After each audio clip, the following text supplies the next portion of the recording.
Hingdong si papasay ang manukan para manuwa og manok og mamili sa iyang subaon para naa misudan unyang udto. Ani gipambutang ni papa ang mga piso ug ang inahan ug naa say gilimluman nga mga itlog. Ug mao ni ang mga manok ni papa nga iyang gialagaan. Mumata si papa sayo sa buntag para tuwaan iyang mga alaga ang mga manok.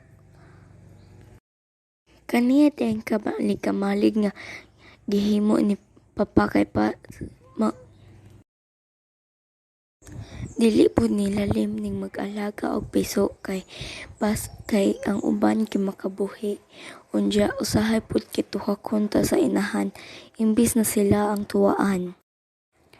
Pinakalisod jud nga tuwaan inganing mga dagko ang piso kaning gituwaan ni papa kay pero okay ra kay balag lihukan kay kita ra gyapon ang mukaon sa pag-abot sa panahon nga sila nay dagko.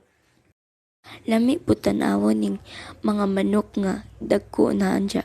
Una-unaon nimo nga ala ako may gaalaga ni kadtong bata pa ni.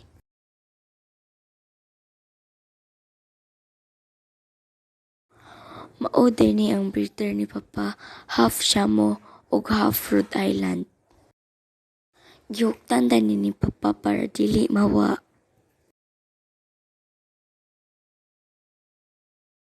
Ug nakapili na jud si papa sa iyang manok nga isugba.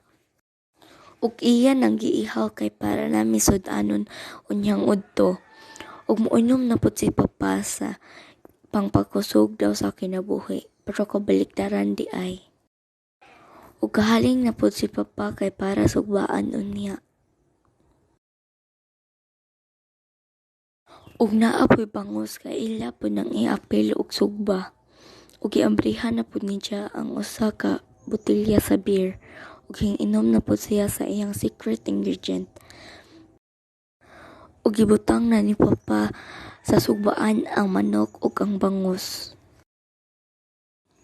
Ara na midapit sa nangka nga among sig luto guys kay para naay preskong hangin. Ug naa po'y mga barkada si papa ari kauban sa iyang tagay. Bag-ong botelya na day po ni sa beer guys. Basig matinga mo paspas kay sila makabre kay daghan po sila mo inom paspas ug paspas sad manginom sila.